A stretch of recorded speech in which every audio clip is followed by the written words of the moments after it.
get into it.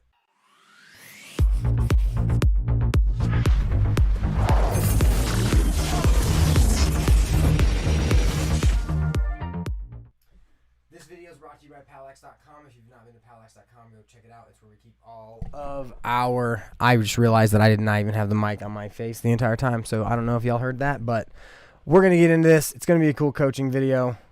Now I got to check my levels, make sure everybody's on and whatnot, so we're going to see. That's nice. Good to know. Have to edit that part out. Maybe we'll just do the whole thing over. Nah, we'll get rolling. So...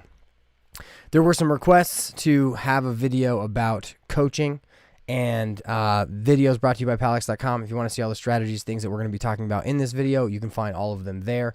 And so I've got about 25 minutes till I got to go get the kiddos. So let's get into this. And if you have any questions throughout the entire video, make sure to put them in the chat, and I will answer them as we go through them. So I'm kind of going to keep a pretty good eye on that to make sure as we're moving through, I can address any pertinent questions. Even if you have those questions later, put them in comments. I'll answer if it takes like a sentence or two, and then I will address them more in depth if they require it in future lives. So I think the stream should be good now. Now I'm talking into the mic. Mic seems to be working well. And so, yeah, let me know if you guys have any questions. So yeah, let's hop right in. So the way that we are going to be going through this video is we are going to be hitting kind of game day planning, kind of some of the odds and ends we're going to need to make sure that we're doing before the game, make sure things are set up. As head coaches, there's a lot of those things, especially at the high school level. You know, our pregame discussion and how we're going to go overview stuff with our players, discussion with referees because they're going to come up and talk to us. Then we're going to go through our roles and responsibilities as coaches, especially on the sideline, and kind of some things we got to make sure that parents and everybody understands too. And then how I like to set up our sideline. Now, none of these items are 100% what you have to do, right? These are just kind of what we do.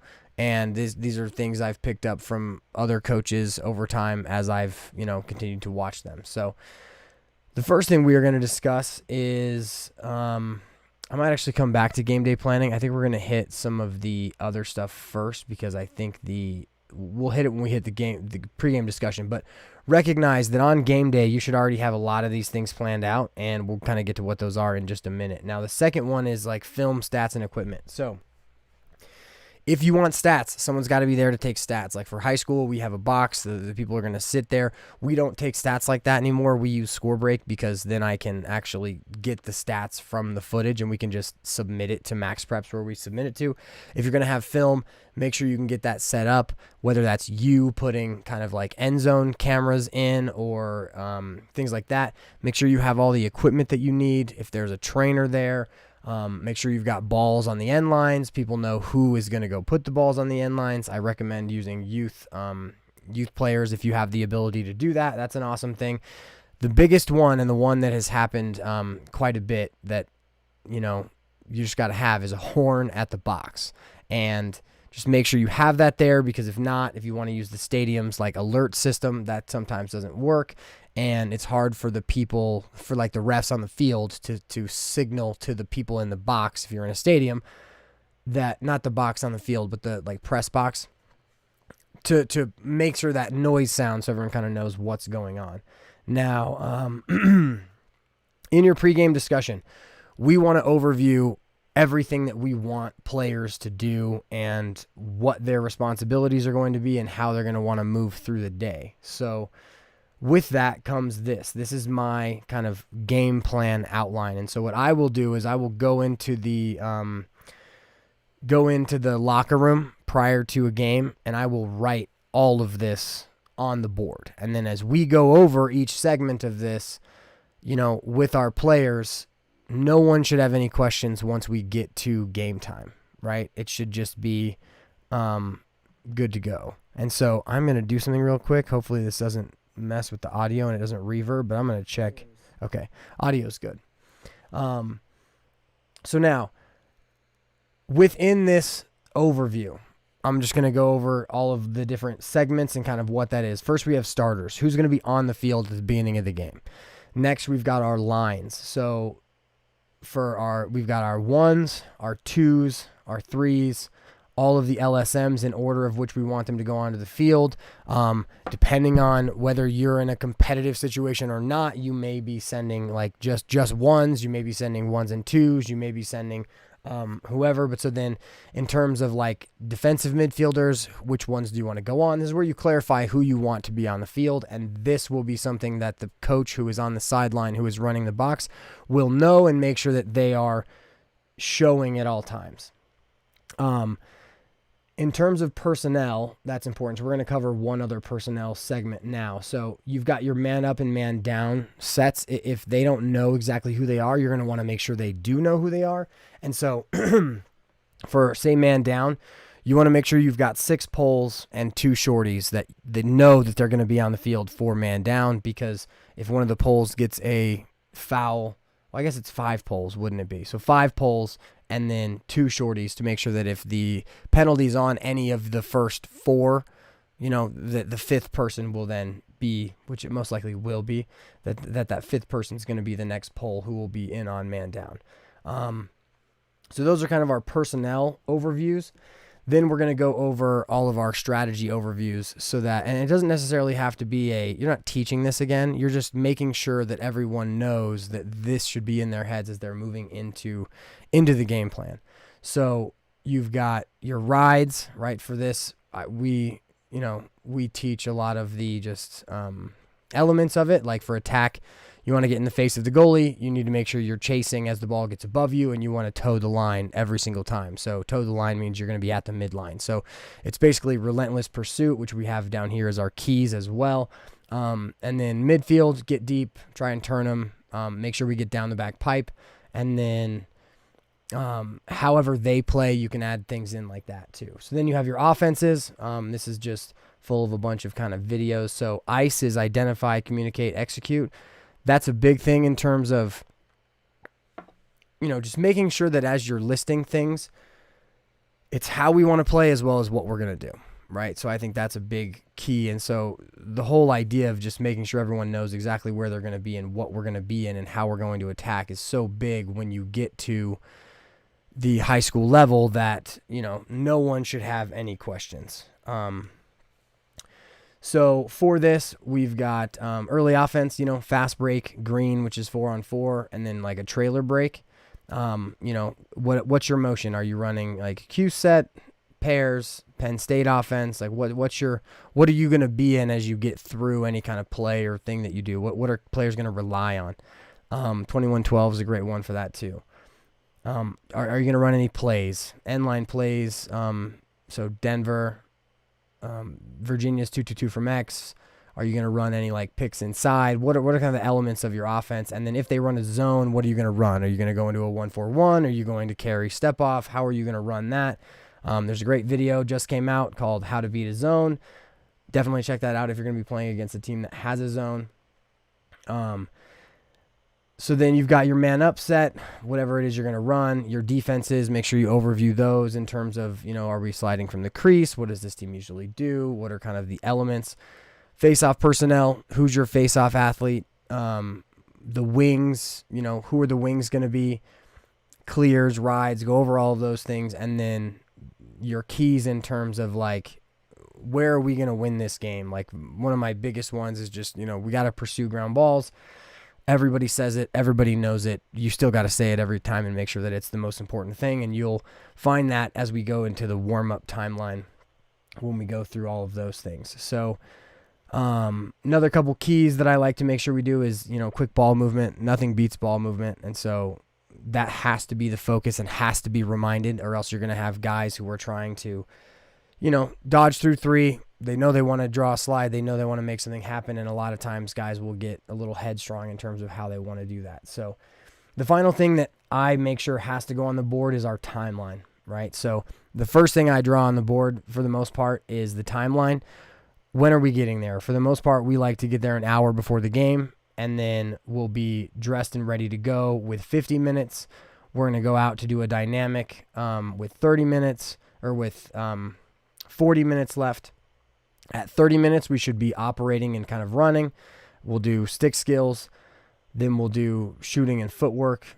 And then the most important thing that we run pregame is our one-on-one ground balls. And this is something I've learned over a ton of time as I've gotten whooped up by a bunch of teams that run a lot of ground ball drills early, is if you don't run ground ball drills and you don't get that contact early before the game, your players are not going to come out ready to go, because they need to have contact prior to the game. They need to get cross-checked in the arm. They need to get that thing, that their blood pumping in, that, that we're about to have a fight, adrenaline.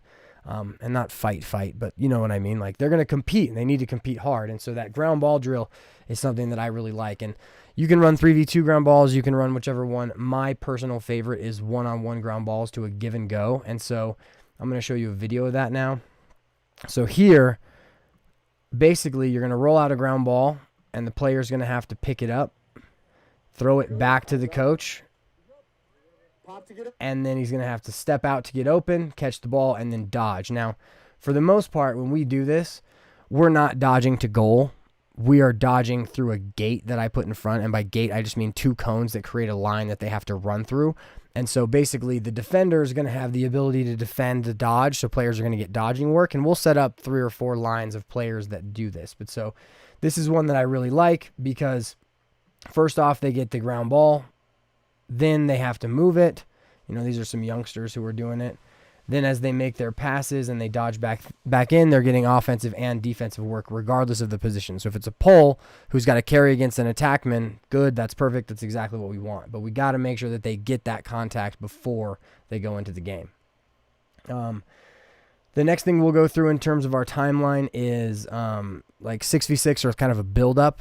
And so for the most part, what we like to run is we'll do a build-up, like I want to say there's England or New England, where you send, it's a 2-on-1, then a 3v2, then a 4v3, then a 5v4, then a 6v5, and then a 6-on-6 set, just to give everybody the, acknowledgement of what those situations are going to look like. And for the most part, we would like to have them run those with the idea of doing what those sets say, right? So there's a freelance idea behind build-up drills. But when we get to 6-on-5, I would like our players to acknowledge that 6-on-5 and run it correctly as a man up. Regardless of who's on the field, we should know and we should try to be methodical in how we are trying to push the ball. Now, if it's a 4-on-3, that's your fast break, right? If it's a 2-on-1, we're just playing quickly. If it's a 5-on-4, are we going into a house offensively, or are we putting a player on the crease and doing a box and one and making them spider in on the backside? Like, it kind of just depends on what your strategy is, but I'd like players in that build-up to be operating with the mindset of attacking with whatever advantage that we have. I think that's it in terms of the game plan. Yours obviously does not have to be this in-depth, especially if you're at the youth level, but it's definitely... I've found that there are players that don't need or want this, right? But there are others who really, really gotta know, right? Like, if you've got a perfectionist who's on your team and who is, a big part of your team, they're gonna want this as they start to get it game to game. And so I will write this on a board. They will be able to look at it. They'll be able to ask any questions about it, and then we'll just move through and into the game. So the next thing that we have is within this timeline of the warm-up, the referee is going to come talk to you. Now, at the youth level, what they do, at least in Colorado, is they basically bring both of the teams up, line them up on each side of the sideline, and they go over, hey, what level are we at? What are the rules that we're going to abide by? How much are we going to call this game? Or are we going to call it really tight? Like, we're going to try to let you guys play, and the refs will talk to the players. Now, at the high school level, they're just going to come and talk to you. They're going to ask you if your players are properly equipped by rule, and they're going to ask you if you have any questions. Ask a question every time. Just clarify any rule you want. So, like the very first game of the season, the one I'm going to clarify, I actually don't get to do this anymore, but it's the one that I would clarify, is the new face-off rules. Right, so we got new face-off rules. I'm just going to ask a specific question about those rules so that the ref and I can get on a level of communicating on a great basis before the game starts, so that when the game starts and I'm trying to ask him a question, or I'm trying to ask about a call or something, which the only thing you're technically allowed to do as a coach to a referee, the only thing you're technically allowed to do is ask a question about the interpretation of the rules. There's no question on the judgment call but there are questions on what the rules actually say. And so that's kind of how you have to phrase it. And things get heated, right? I think like an hour-long discussion in our rules meeting for high school this year was all about how refs and coaches can communicate better. And so that's a huge thing. And we'll get into another thing that'll help you a ton in terms of dealing with, well, creating a great environment with referees, right? But so I've got a video. It's one of the very first videos I ever made, and it's coaches versus refs. And so I highly recommend checking that video out because I discuss kind of the tough parts about coaching and interacting with refs and the tough part about refs and how as we are playing and as we are having, as we're trying to create a great environment, you can't have the environment without the refs. What pisses off coaches, what pisses off refs, and how we can all interact on a better level. Now, it doesn't really matter what I say. It's in that moment whether you're going to have that self-control and yada yada. That's just its own thing. Now, one thing that's going to help you, I'm actually going to go, so we'll go in two stages. First, roles and responsibilities, and we're going to hit the first one and most important one now is that you've got to have one voice, one coach that's directing the game in any way that you feel the game should be directed. Now, a lot of coaches think that game day's for the players and you're not going to want to do it, but kids need hints sometimes, right? Like when it comes to which short stick we're going to attack, or if, a defenseman rolled their ankle on the other team, like I'm going to exploit that as a coach in a competitive game. I'm going to exploit that. Like I recognize that I feel bad for the kid, but I'm still going to try to score goals because they're not as, protected as they were. Now, with the one voice idea comes this. Parents are not allowed to discuss and to instruct in any way. No running. Let me see if I have that next. No. Okay. So the one voice thing applies to just a single coach who is going to direct whatever side of the ball you're on. So if you're on offense and it's a specific coach, they get to make calls. Parents need to be told that they are not allowed to yell instructions. Be exuberant, learn all the players' names, know how, good job, Timmy, right? But no, shoot it, and no, hit him, and no, pass it. Because when you do that, the parents will create a dilemma for the player if the coach is trying to get them to do something and they're saying something different. And no one wants to get into the car at the end of a game and have their parent say, I wish you'd just shoot it more. Like, you should have taken more shots. It's like, well, my job there is not to shoot when I draw a slide. My job is to pass it, and that's what coach tells me to do, and it's not a good thing to put kids in those situations where they're like, do I listen to my coach and I have this good experience, or do I listen to my parent who I have to go home with, right? That's not something that you want to do, and so it has to be explained in that way. So that will also help you with your referees. With your referees, make sure parents know. It is not up to you to question things. Like, someone in the course of an entire game is going to go down. That's what happens in contact sports.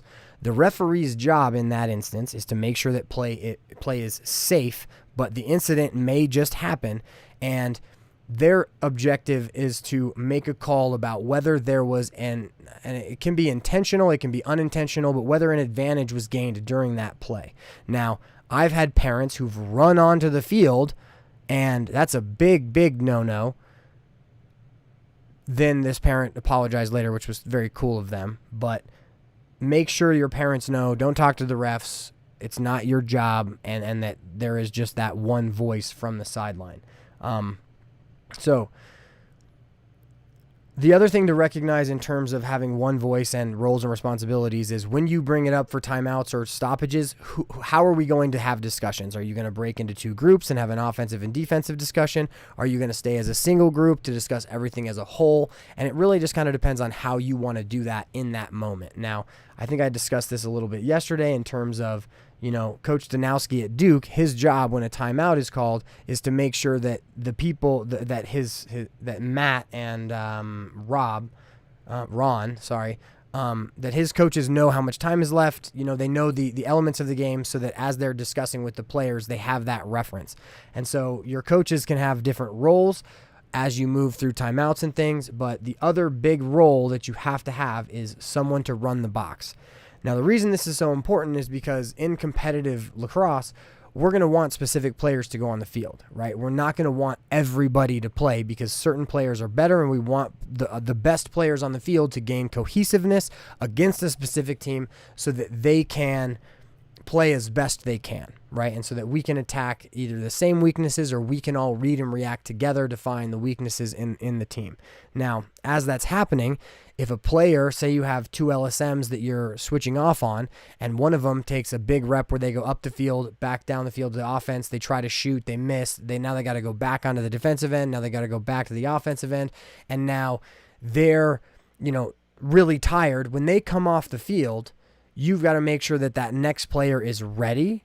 And then if there's a third player, you need to make sure that that player is ready in case the first player is not ready to go when the second player comes off. I hope that makes sense. And so your job is basically to make sure that whoever needs to be subbing into the game next knows it and knows that they're going to go. Now, this is really, really difficult, and I have an entire video about how it works and how you want to relate it to the rides and the clears. But there has to be someone who's running the box on the sideline. The next big thing is your sideline setup. And so I don't mean this in terms of where are we going to put cones. I mean this in terms of how are we going to have our players set up in order to sub effectively. And so I like to make sure we have a line with our, midfielders who are going to sub on, our offensive midfielders, then our defensive midfielders, and then a line of poles, right? So everyone has a line. Everyone can get to the box in order to sub, and there's always the ability for the next player who needs to be going to get on the field. So there's often a big jumble. Everyone knows, you're going to be yelling at them to get out of the box because everyone kind of encroaches on that area, and they need to make sure that they're, 5 yards back from the sideline so coaches have an area to walk so everyone's not kind of pushing up on them. But so the ability to sub is huge in terms of how you set up your sideline, but it doesn't have to be so direct. I mean, if you're in a youth environment, maybe you're sending each midi on, or each player gets to sub in as you move through the field or as you move through the game. But however that looks, someone needs to be directing that. I've had a lot of discussions about, why certain kids didn't play, and it was because they didn't kind of know exactly when they should go on the field. And then the kid who knew when to go on the field, he just kind of hopped the line and went. And so you have to have that discussion. You got to have it with parents. You got to have it with players. But so those are the main things in terms of game day. And so let me just make sure. So that's kind of the basics of game day and kind of how things happen. I know, I think Jesse asked yesterday, about pregame and about kind of how we want players to warm up. And so our warm up is this, right? We actually arrive an hour early, like I mentioned. Good dynamic. We get our sticks going. Now, depending on how much time you have, if you actually have the field, you can have players throw in their shooters before they go, and then you can come in and have them talk, and then you can go out and kind of really get after it quickly. This seems to be the best one. Now, one of the things with that I think is a good way to have players practice this is you play a game to one at the beginning of practice. Not the beginning, kind of like half an hour in or 25 minutes in. If you have 25 minutes, what are the things you're going to have to do? So within this, it's not listed here, is as we are doing this star drill or line drills, whatever stick work you want to do, our goalies will be getting warmed up as well. So this isn't the entire thing. And then obviously we're going to want to make sure we do something where there's some contact. And it's good to make sure you obviously got to get the goalie warmed up. But so with a good amount of time versus the club circuit where you're basically coming to a field and then you're going to have to, you basically don't have much room. With more time, you just got to make sure your guys get ready. They kind of catch their second wind before the game and that you're in ready to play. So I've got about 2-3 minutes left. So if anyone has any questions, let me know. I'll kind of hang out and just kind of see if anyone has anything. If you have any questions, you can always contact me on YouTube, on right here, on Instagram, on TikTok, all of the above. I kind of rushed into this video because I wanted to get it done because we are in season and I've got a bunch of other stuff I want to make sure we get to, but also that this is something that some coaches may find valuable. If there are any other topics you'd like me to hit, that's the lights off button. make sure, just let me know, because I definitely want to do more of these lives. I'd like to actually know, if you guys want to answer now, how many of you are watching this live and how many of you are watching this,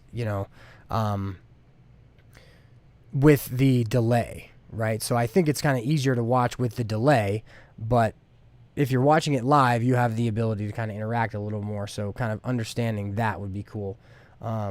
Just because the more interactive it is, the better it seems to turn out, because direct questions are always better than kind of my just indirect assumption about where things are going to go. But so I hope that you guys enjoyed the video. It doesn't look like anyone has any questions. If you do, let me know.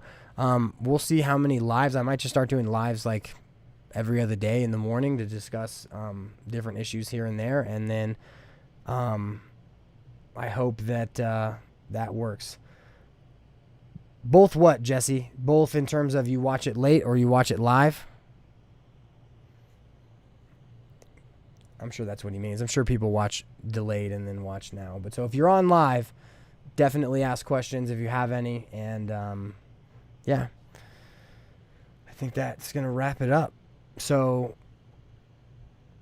thank you guys for watching. I hope you guys enjoyed. Let me know, obviously, if you have any questions. You can hit me up on YouTube, Facebook, Instagram, TikTok, all of the above. And once again, this video is brought to you by POWLAX.com. If you have not been to POWLAX.com, check it out. There's tons of videos that you can watch for free.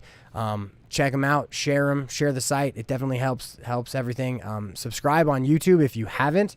That really helps a lot. I think our subscribe rate is like 15% of people watching the videos, because I think people think if they subscribe, it's going to, like, lacrosse content, it's going to overrun their YouTube experience.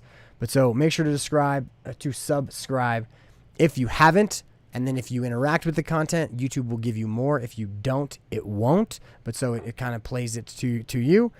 Have a good one, and I will see you guys in the next video.